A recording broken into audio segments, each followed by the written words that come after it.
Ciao Rossana.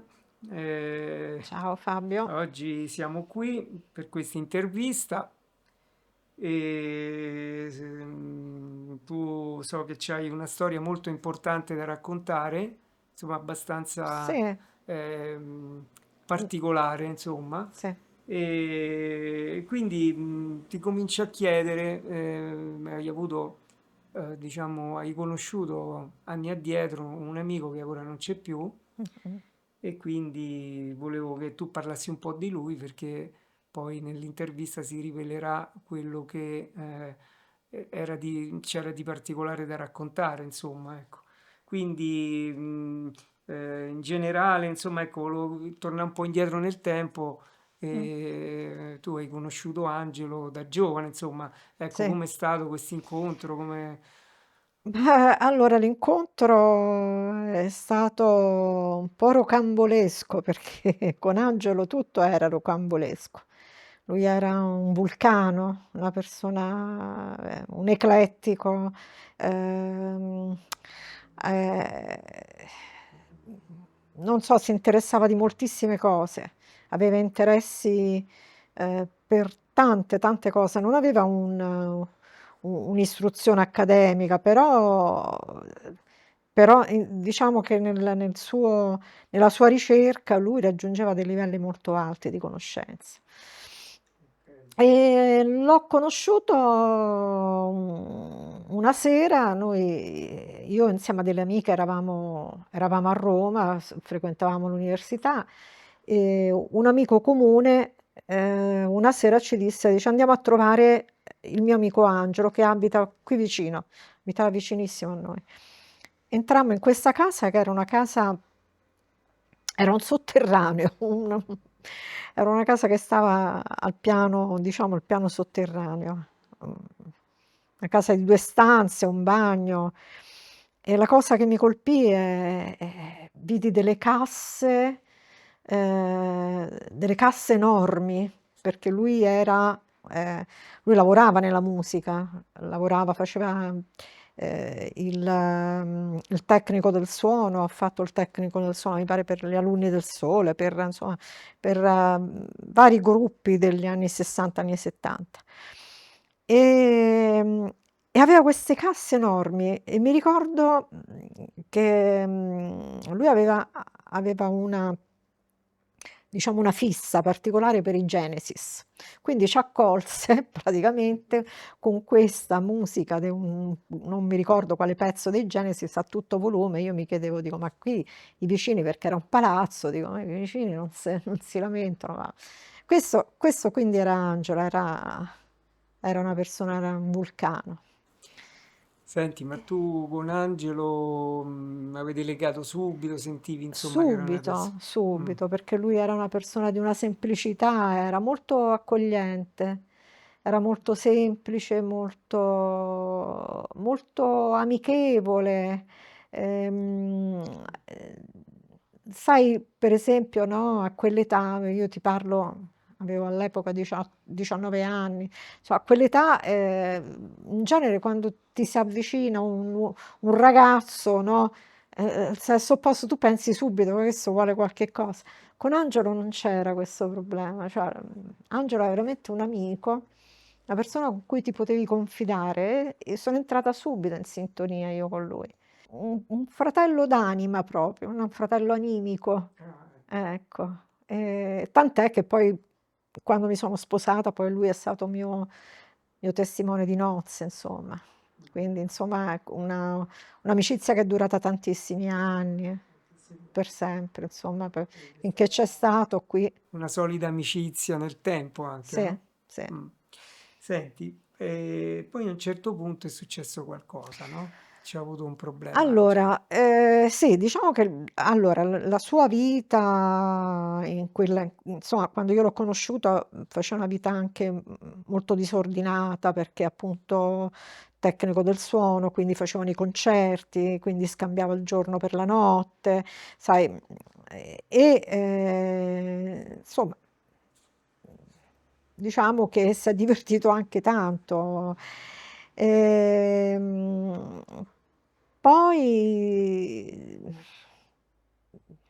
più o meno dopo una decina d'anni, no, no, no, forse di meno, dopo almeno 5-6 anni dalla prima volta che l'ho incontrato, lui ha cominciato a avere problemi al cuore e gli fu diagnosticata una miocardite dilatativa, ereditaria, perché la madre pure infatti la madre morì più o meno per la stessa cosa. Quindi scoperta questa cosa, lui ovviamente insomma era preoccupato, però riuscì a trovare, all'epoca stiamo parlando dell'80, allora 84-85, all'epoca in Italia non si effettuavano ancora trapianti di cuore, però lui entrò in lista e nell'attesa poi diciamo nell'85 lui fu chiamato dall'ospedale di Bergamo e sottoposto poi quindi a questo trapianto di cuore. E Andò tutto bene questo? andò tutto bene fino a un certo punto, perché diciamo che a distanza mi pare di un mese circa dal trapianto, lui ovviamente essendo uno dei primi trapianti in Italia, mi pare che lui fosse stato il terzo trapianto in Italia. Lui continuò a essere, diciamo, a vivere all'interno dell'ospedale di Bergamo per un periodo di tempo prima che insomma lo dimettessero, volevano essere certi. E poi, ecco, adesso non ricordo se era un mese o poco meno dal trapianto, lui ebbe una crisi di rigetto ed entrò in coma. Ehm, E durò molto questo coma? Durò molto, non so, forse qualche ora, non lo so, non so dirti perché forse questo particolare non ricordo se lui me l'abbia raccontato. Però entrò in coma, ebbe questa crisi di rigetto, quindi lo trasferirono immediatamente in terapia intensiva. Lui era già in una camera ovviamente asettica, però insomma lo trasferirono in questa terapia intensiva e niente. Una cosa importante, ecco, una premessa che ho dimenticato di dire, io quando ho conosciuto Angelo parlavamo di tutto, di tante cose, lui per esempio era un grande appassionato di scienza e anche della fantascienza, insomma, avevamo questa passione comune, no, per i film di fantascienza, allora si parlava molto anche dell'esistenza di vite extraterrestri da di noi, però ecco, per quello che riguarda invece, come dire, la religione e la credenza, lui non era credente, Era un ateo, insomma. era ateo, sì, perlomeno insomma forse agnostico, non ne parlava, non era un argomento che lo potesse interessare, insomma, non ne parlava. E veramente abbiamo parlato di tutto, quindi se ci fosse stato un interesse o una convinzione me ne avrebbe, cioè l'avremmo condivisa questa cosa. E quindi niente, entrò in coma, poi insomma, inspiegabilmente, perché veramente inspiegabilmente, lui riuscì a uscire dal coma. Io capitai a Bergamo a trovarlo proprio a distanza di pochi giorni da questo In realtà fatto. che cosa gli avevano fatto i dottori? Cioè, tu dici spiegabilmente, no? Sì, Gli hanno fatto poco e l'avevano niente? Che dato per cosa... spacciato. L'avevano dato per spacciato, per loro non c'era possibilità che lui potesse riprendersi, e sì, sarebbe morto. E invece si risveglia e da quel momento la sua vita è completamente cambiata. Ecco, ma tu, dal momento che sei risvegliato, non so, tu comunque l'hai rifrequentato subito dopo, Sì, insomma, come... allora, capitai a Bergamo perché andai a trovarlo proprio a distanza di pochi giorni, poco tempo da questo risveglio, un vero e proprio risveglio è stato. E rimasi scioccata perché lui naturalmente era in questa camera, non lo so, questa terapia intensiva, questa camera quindi isolata, insomma. isolata, potevamo comunicare da un vetro tramite un citofono. E rimasi scioccata perché appena mi vide lui cominciò a dire, cioè, guardate, cioè, non abbiate paura perché la morte non esiste. La misericordia è per tutti, quindi ci salveremo tutti. E io non capivo, dico, dico, questo non è Angelo, dico, Angelo è completamente impazzito. Ero insieme a due amiche, dico, dico, secondo me, dico, il coma, dico, potrebbe avergli leso qualche cosa, non lo so, insomma. Rimasi letteralmente scioccata da questa cosa. Quindi non lo Poi riconoscevi quasi per quello che diceva, no, insomma. non lo Ma riconoscevo tu quando perché lui parlava e diceva queste cose, come lo sentivi? lo Cioè, sentivo eccitato, come se eccitato? Mm. cioè era felice di dire, comunicare questa cosa e era come se lui sentisse l'urgenza di doverlo comunicare. Lui aveva una voce molto possente, era anche un cantante, perché cantava, quindi aveva questa voce possente, urlava da questa stanza, insomma, diceva dice: Guardate che non esiste, non esiste la misericordia." Poi continuava a parlare di questa misericordia, la misericordia è per tutti, la misericordia è per tutti, ci salveremo tutti, saremo tutti comunque vivi, ci saremo comunque. Ma Vabbè. lui queste affermazioni quindi non ostentavano, cioè neanche pensava che potessero prenderlo per matto, diciamo. Sì, lo presero per matto perché lo presero per matto, insomma, si preoccuparono molto i medici, gli Della infermieri salute e mentale, insomma. sì, e poi successe che lui, insomma, parlando con i medici, ehm, raccontò alcune cose che lui aveva vissuto in quegli attimi, in quel momento, insomma, quelle ore in cui era in coma, riportando particolari che erano, cioè, che solamente chi, insomma, cioè una persona morta, o comunque, insomma, in stato di coma non poteva aver visto. Per cui lui raccontò, disse ai medici che cosa gli avevano fatto, come aveva visto perfettamente perché ehm, naturalmente si era visto dall'alto, dice io a un certo punto mi sono trovato sul soffitto, ho cominciato a vedere tutto quello che stavano cercando di fare per tenermi in Di cui vita, ha per visto dei riportarmi. dettagli che in quello stato non avrebbe potuto vedere, Non insomma. avrebbe potuto vedere. Quindi lui ha Però non raccontato e è, i medici cosa... ma fino a lì, dai. Poi però ha cominciato a dire altre cose, perché lui mi disse, dice, io non vedevo solo il mio corpo e quello che accadeva in quella stanza. Io contemporaneamente ho visto altre situazioni all'interno dell'ospedale, ho visto mio fratello, che era ateo, anche lui, molto più ateo forse di Angelo, che entrava nella cappella a pregare. Naturalmente era tutto vero, tutto accaduto.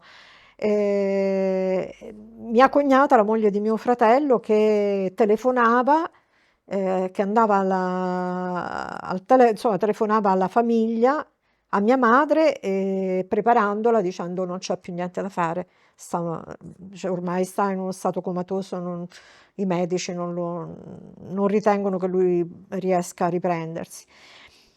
E poi la cosa forse più sconvolgente, vide nella stanza dove lui aveva, la stanza dove era precedentemente, dove c'erano i suoi vestiti, le sue pantofole, vide una suora che raccolse le pantofole che erano sdrucite, molto, molto all'angelo, molto proprio vecchie, consunte, e, e le aveva buttate nel secchio dell'immondizia, perché tanto lo davano per spacciato, poi erano proprio vecchie, consunte.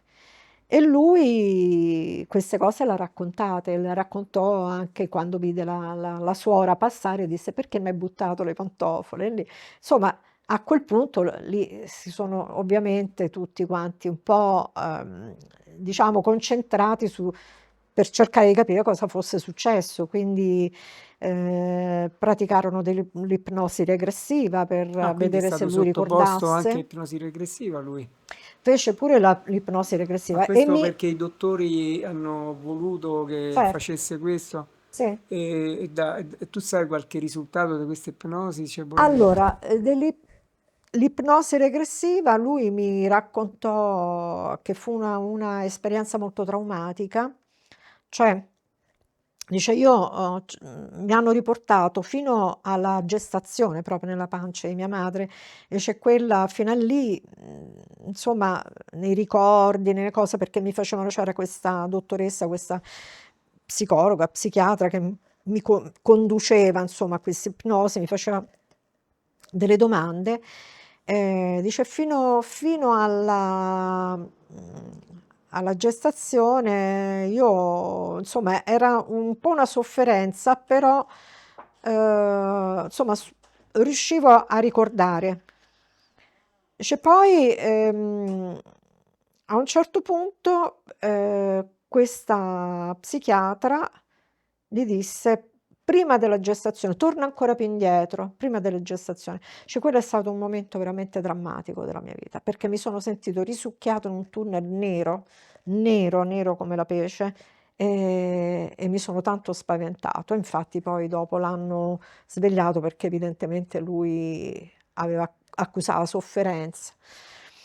E svegliato, insomma, l'hanno riportato un po' a un livello di coscienza. Mentre invece quando lui raccontava di questa sua esperienza di premorte, vedeva tutte queste situazioni contemporaneamente, il fratello, la ma suora, comunque la vedeva sempre cognata. situazioni che stavano accadendo, però sempre di parenti comunque, Di non parenti, medici, suora, la medici, suora, sì, cioè sì. tutto quello che Quello accadeva che era lì, vicino al suo corpo e quello che vicino al erano suo tutti i suoi corpo. parenti. Poi a un certo punto io ho alzato lo sguardo, cioè, ho visto una luce intensa, intensa e bellissima, e mi sono sentito molto attratto da questa luce, e quindi ho sentito proprio la necessità, l'esigenza, il bisogno di andare verso questa luce. E quindi è andato verso questa luce. E lì poi il racconto, lui racconta appunto di trovarsi alla presenza, insomma, di una persona che forse lui identifica potrebbe essere, sì, cioè non una persona conosciuta, non un parente, eh, chiamiamolo Gesù, va, ma diciamo così, però insomma, lui Uno non spirito dava... guida, direi, no? Eh?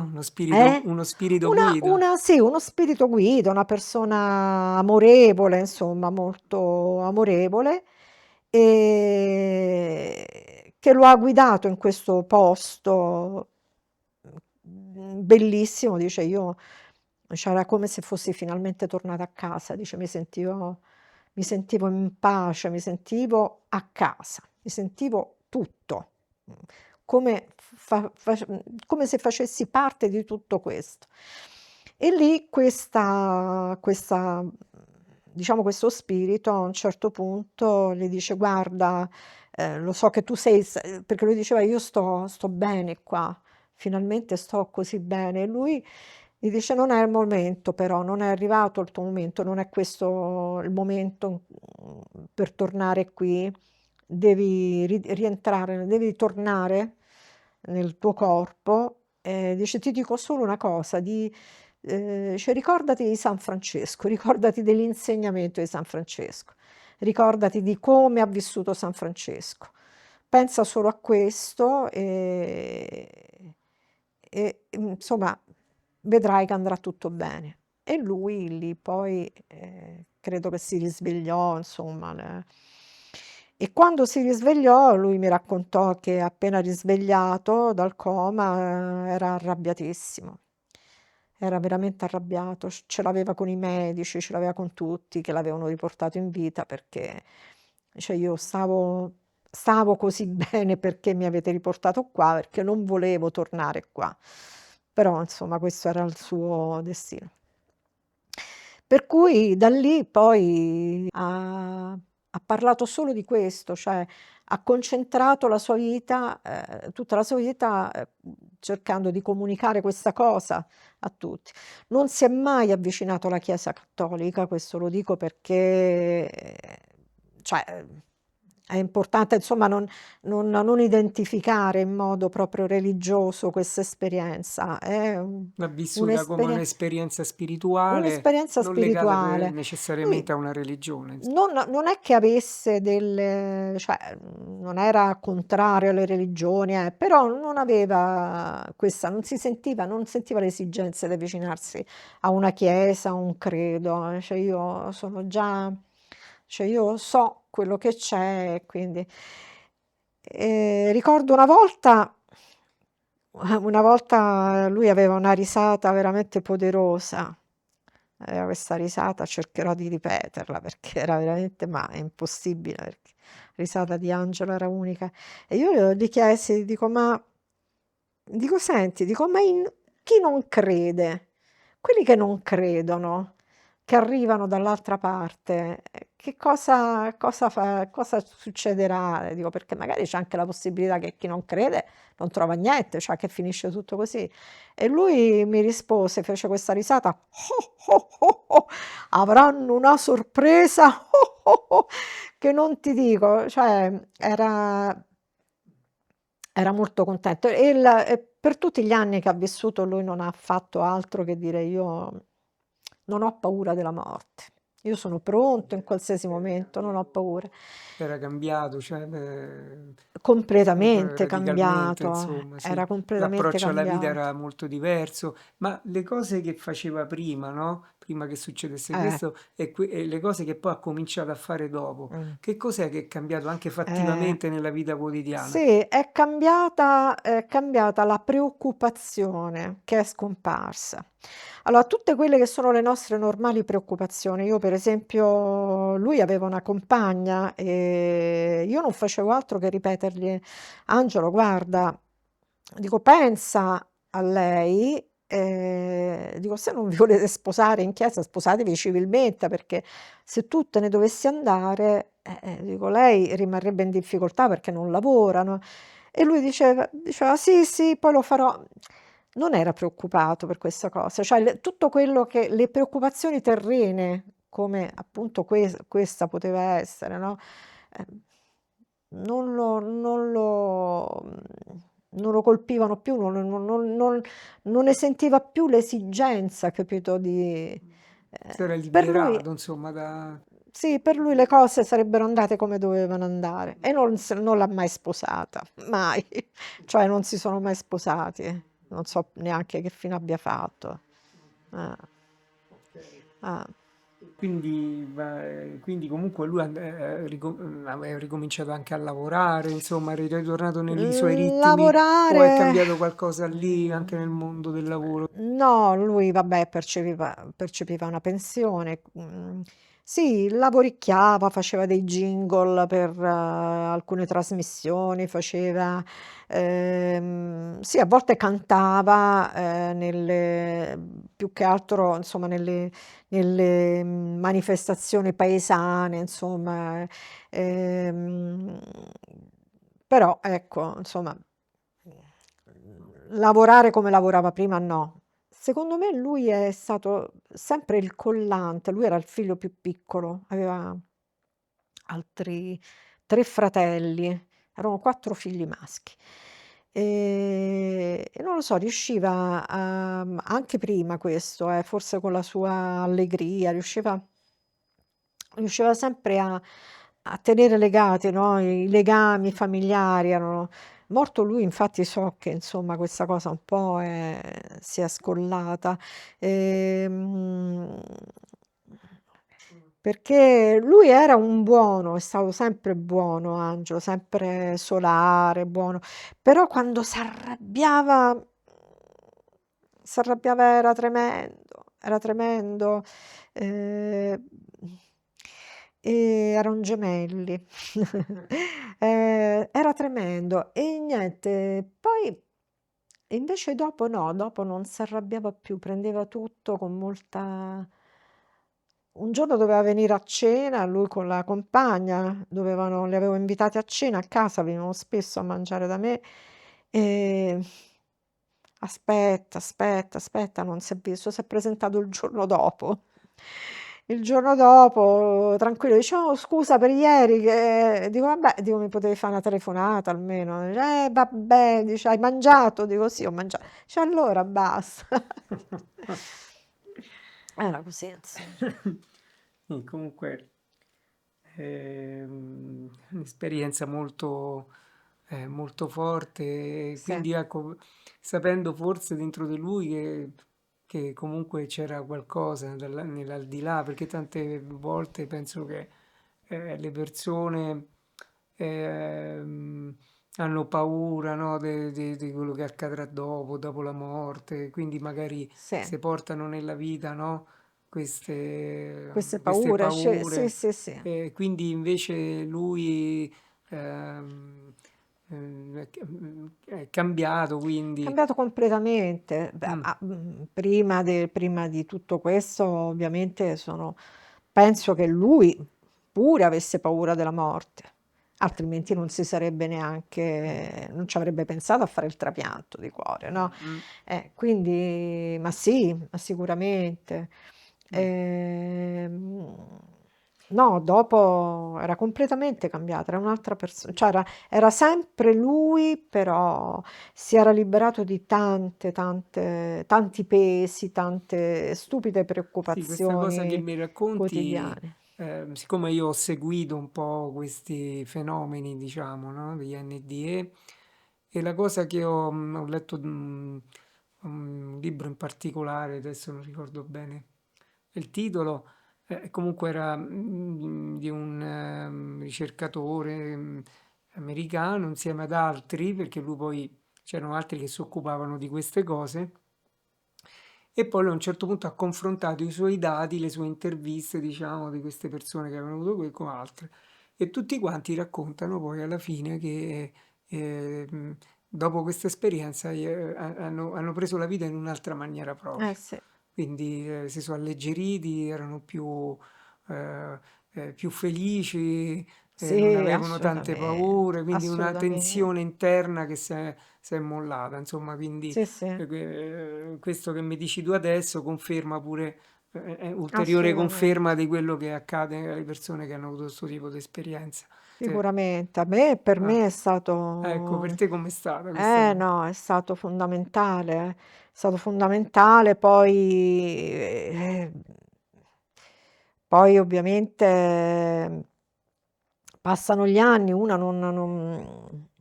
non ci pensa più, no, sei distratta dalla vita, dal lavoro, dai problemi familiari, e non ci pensi più. Poi, vabbè, nel 2022 mia sorella è venuta a mancare, è passata dall'altra parte del velo, e lì un'amica mi ha un po' risvegliata perché ehm, abbiamo ricominciato a parlare di queste cose, a documentarci, e quindi mi è tornato in mente tutto quello che mi ha detto, tutto, magari tutto, no, gran parte di quello che m'aveva detto Angelo, perché credo di aver avuto una grande fortuna di aver incontrato una persona che ha sperimentato un'esperienza di premorte e che poi diciamo l'ha trasmessa a parole agli altri, no, mhmm, quindi